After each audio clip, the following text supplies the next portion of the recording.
множество прям женщин с низкой социальной ответственностью. Сейчас заценим. Ну так, прикольно было. Да, Медельин второй город по размеру в Колумбии. Находится он тоже в какой-то впадине между гор, прям на горах. Весь город построен. Ну, выглядит прикольно, особенно в ночное время суток. Население около 5 миллионов. Из транспорта есть такая местная электричка, 2 линии у них. А так в основном автобусы. Одним словом, мы с утра сдали машину. И теперь мчимся смотреть достопримечалки. Посмотрим, как оно здесь по достопримечалкам. Выглядит точно более организованным, чем Богота. По крайней мере, мусора меньше на дорогах.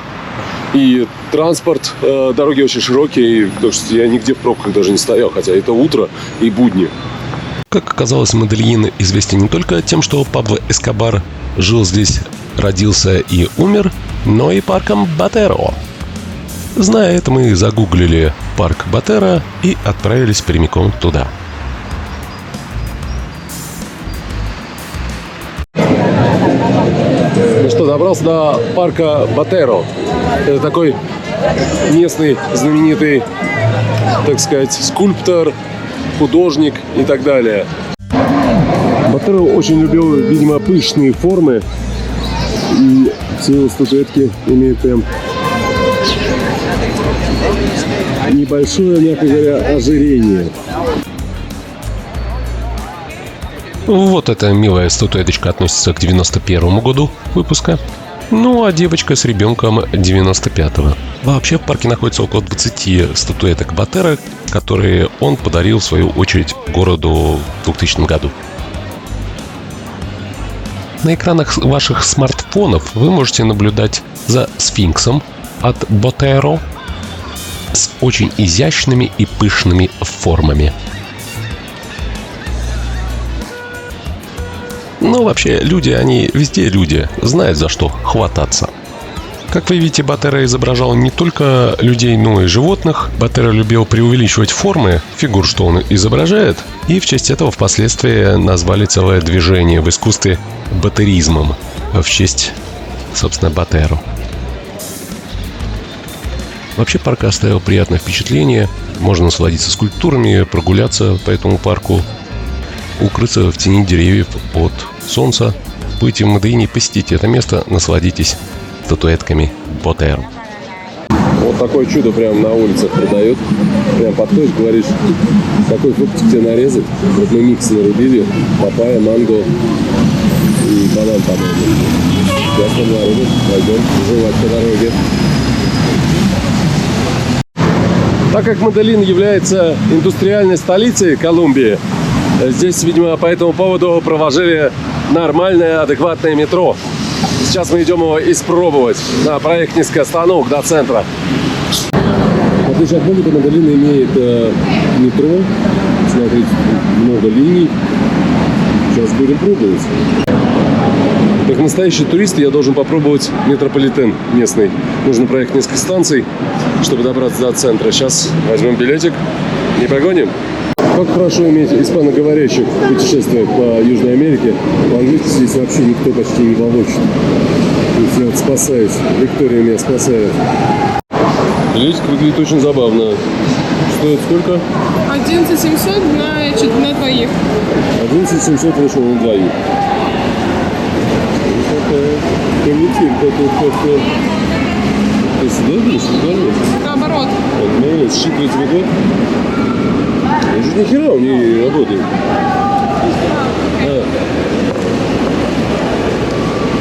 Местный абориген нам помог. Сейчас покажет, как это делается. Давайте посмотрим. Ей пора показать, и она нас пропускает. Вот это техника. Специально обученный человек с карточкой.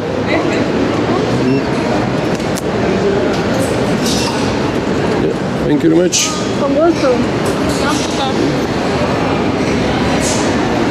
Вот такая вот технология. Хай-тех, так сказать. Биоробот сидит и просто пропускает тебя. Точно электричка похоже.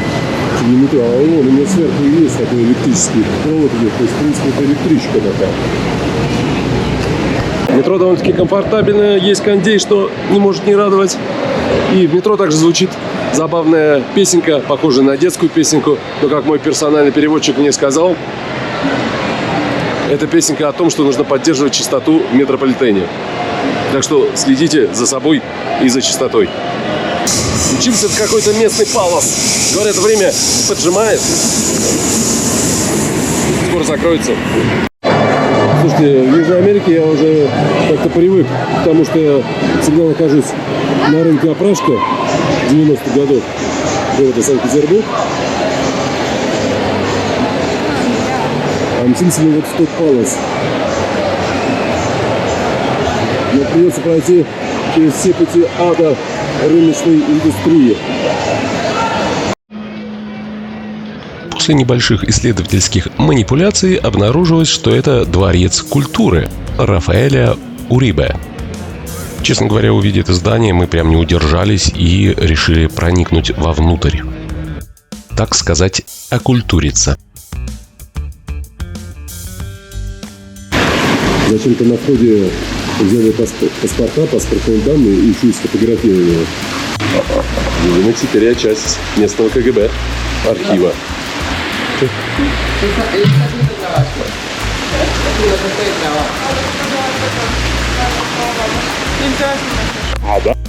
Оказалось, что по какой-то причине съемка во Дворце культуры запрещена, поэтому снимал я там немного. Ну, если честно говоря, там и снимать-то особо нечего было. Небольшая выставка платьев и картин. Вся суть бытия. Но порадовала нас, и я уверен, и порадует вас, если вы окажетесь в этом городе, смотровая на куполе этого здания. Вот такой граффити Фернандо Ботеро. Вход, кстати, в этот дворец культуры абсолютно бесплатный. Видимо, потому что они собирают ваши персональные данные. Множество прям женщин с низкой социальной ответственностью. Представительницы самой древней профессии стоят прямо между каждым магазином, как вы видите. Причем они как-то кучкуются у церкви все. Видимо, грехи отмаливают потом. В Колумбии, как и во многих странах этой планеты, проституция, по сути, запрещена. Но, как видите, от нехватки образования, работы и других социальных благ в этой стране она все еще процветает. В Магдалине есть группа юристов и организация, которая защищает права людей, вовлеченных в сферу сексуальных услуг. Также эта организация помогает им в доступе к медицинским услугам в этой стране. Внезапно набрели на напиток из сахарного тростника. Очень захотелось приобщиться к этому питью, так сказать, и почувствовать себя настоящей пандой. Вот таким вот образом выжимается сок из сахарного тростника и добавляются кусочки лайма. Цена этого напитка 2000 местных песо, это где-то треть от евро. Ну что, так тебе не подойдет? Uno para dos mil, por favor.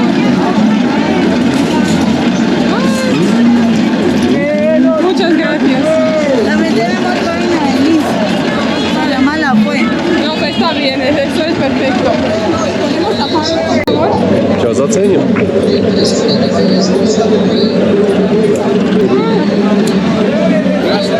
Ну что могу сказать, в принципе такая сладенькая водичка, но из-за того, что он туда лайма накидал, в принципе такой мохитос практически. Но прикольно. Если вы любите любовь за деньги, то вам нужно вот именно к этой церквухе. Здесь полным-полно представительниц древней профессии, причем и не только женского пола. Сижу я тут такой в местном Гавиндосе, жую веганскую еду. А у меня вот такой вид сверху. На площадь, на церковь. И у этой церкви очень много дам легкого поведения тусуются. И вот одна с другой поспорила о чем-то, и одна другую пырнула. Одну унесли в скорую, другую копы забрали. Вот такая история. арендовали мы тут машину, которую арендовывали. И человек, который принимал машину, похвастался нам татуировкой на русском. Акулы, которые не плавают, тонут. Ну, немного порассказывал, что здесь посмотреть можно в городе. Вот сейчас пойдем посмотрим. Ну так, прикольно было. Одной из достопримечательностей, что он нам посоветовал, был музей современного искусства Медельина. По карте этот музей был ближайшим к нам, и мы двинулись в сторону этого музея. Вот посмотрите, это карта наркотрафика.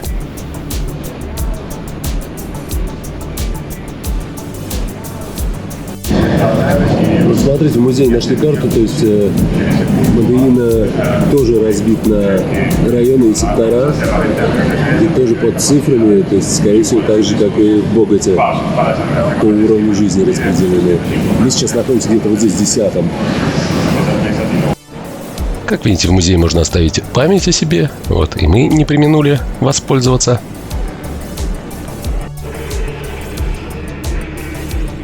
Хорхе Алонсо Запата. Я прям влюбился в его картины, в его арт. Очень уж залипательные его картины. Можно прям по 15-20 минут стоять и рассматривать одну картину. Очень много деталей и, ну, прям класс, очень яркие. Посмотрите сами.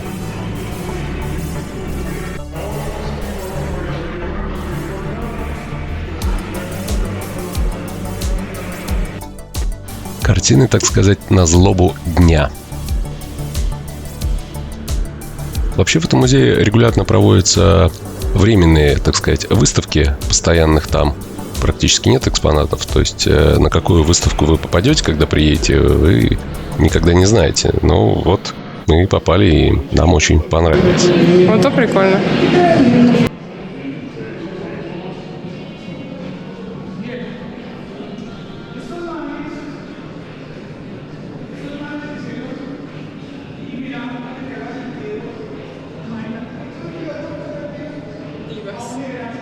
Это часть выставки сексуального арта, но без всякой пошлости, так сказать. Смотрите сами, довольно-таки неплохо.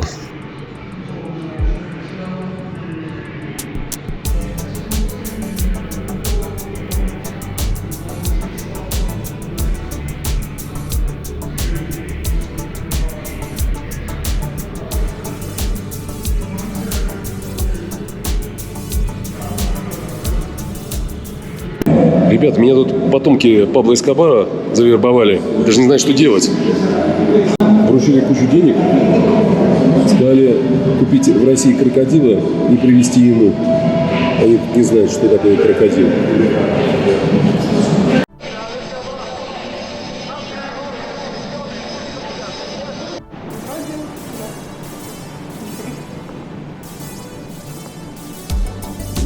Хотели бы иметь такую кровать у вас в спальне? Если бы у меня был бы громадный дом, в одной из гостиных я бы точно такой диванчик разместил бы.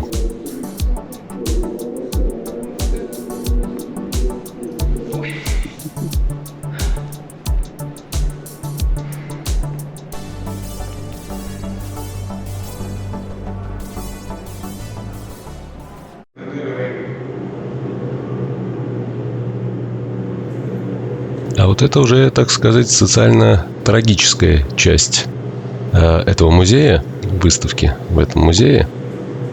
Вы находитесь в абсолютно черной комнате, вы даже своих рук не видите, да? Да, на экране со звуковым сопровождением видите вот такое вот видео. Люди в балаклавах рассказывают свою историю. Вообще тут рассказывается о революционно вооруженной армии Колумбии марксистско-ленинистской направленности. Существовала она с 1960 года по 2017 год и сражалась против социального неравенства в Колумбии. Как вы видите, до сих пор в городах люди разделены на сектора по уровню жизни. Вот против этого они и сражались.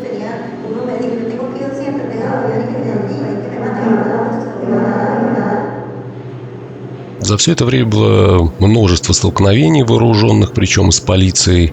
Умерло около 10 тысяч людей, ну, как минимум. И в 2017 году они подписали мирное соглашение с государством Колумбия. и прекратили свое существование. Но за счет этого организовали свою партию, и теперь это политическая партия, которая вот присутствует в Колумбии. Хотя в 2019 году один из лидеров движения Иван Маркес объявил о конце перемирия и сказал, что вооруженное противостояние будет продолжаться. Естественно, многие его поддержали, многие не поддержали. Также он заявил, что они объединяются с армией национального освобождения. Тоже какая-то леворадикальная армия местная, колумбийская. Сколько у них тут армий? Ребята явно любят сражаться за свои права. Ну, что ж, как говорится, каждому свое.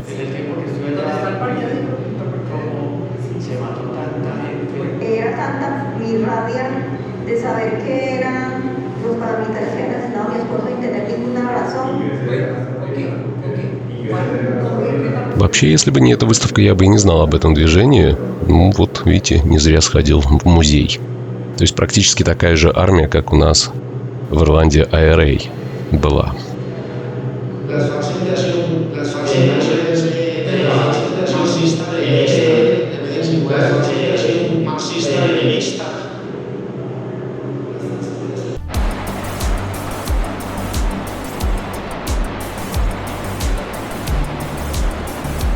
Я себя чувствую как-то более безопасно, находясь в Медельине, по сравнению с Боготой. В Боготе, как темнота наступает, такие ребята выползают наружу, что как бы я камеру редко достаю. Сан-Антонио, Сан-Доминго. Медельин очень интересный город. Тут имеются автобусы, которые ходят в Берлин, в Лас-Вегас, в Сан-Антонио, в Сан-Диего. Почему он удивительный? Потому что так называются зоны, так сказать, микрорайоны в этом городе. Житель Медельина может жить при этом в Берлине, либо в Сан-Антонио. Ездить на работу, я не знаю, там, в Лос-Анджелес. Ну, так-то они угорают здесь. Un jugo de mango con maracuyá, con pulpa de mango y maracuyá. ¿Y esos son ensaladas? Mango maduro, sandía, mango verde, mango pintón. Что-то хочешь? Ну, наверное, какое-то манго. Окей. Манго просто нарезанный? Да, наверное. Podemos hacer un mango, por favor. Maduro. Sal y limón. Sal, No, lemon. no, no. Nada. Sal y limón, por favor. Nos vamos a comer así. ¿Cuánto? 8.000. 8.000. Под конец дня мы добрались до исследовательского парка в Медельине. Это, так сказать, интерактивный музей науки и техники. Очень популярное место и достопримечательность, известная своими интерактивными выставками и образовательными программами. Я вот это морского червя обнаружил. Дождевик такой, дождевичок такой, червячок такой, знаете. Посетители парка могут изучать такие темы, как физика, биология, астрономия и многое другое. И маленькие жабки. Парк известен своим новаторским подходом, так сказать, к изучению наук. Стремится сделать науку доступной для всех, для людей любого возраста. Ну, естественно, конечно, это больше на подростковый период, наверное, рассчитано, но очень-очень забавно и мне понравилось. На свежем воздухе, как вы видите, у них тут экспозиция динозавриков. В целом, если вы посетите Медельин, вы обязательно заскочите в это место, потратите часика 2, так, наверное, может быть и 3, но проведете их с удовольствием, это точно. Естественно, здесь присутствуют кафешки различные, так что можно будет перекусить в течение этих 3 часов. Что касается нас, время нас уже поджимало, у нас самолет был. Через пару часов мы посмотрели не все экспонаты. Здесь еще имеется большой аквариум, где вы можете познакомиться с жителями, так сказать, океанов. Одним словом, было забавно и познавательно.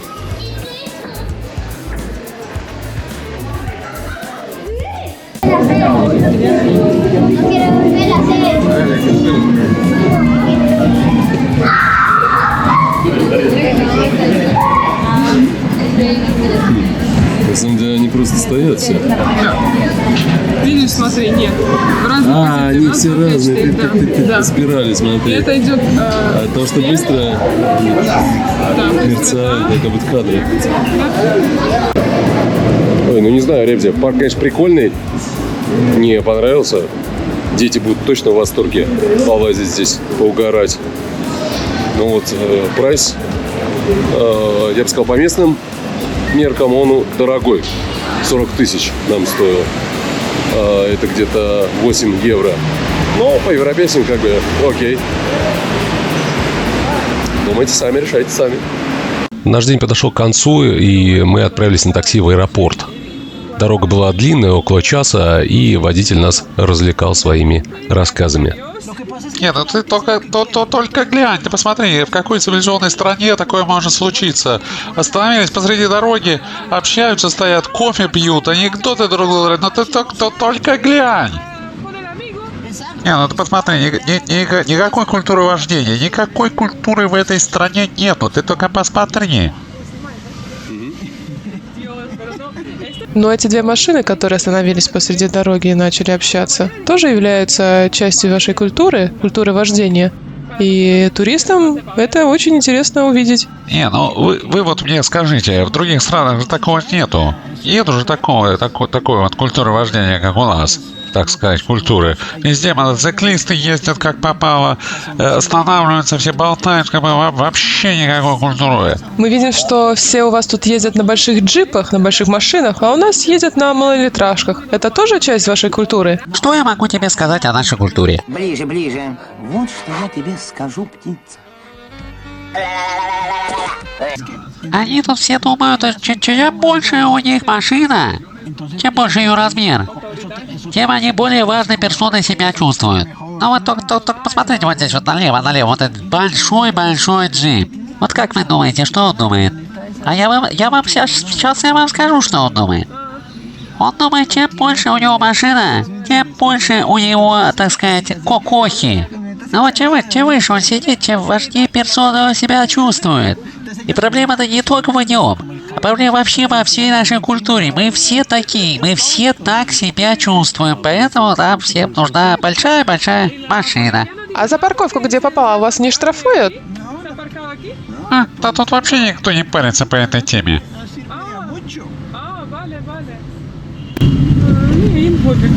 Интересно. Наблюдали мы такую интересную ситуацию у вас. Сидим мы в ресторане в центре города с прекрасным видом на площадь и церковь. А у вас на этой площади женщины легкого поведения торгуют любовью.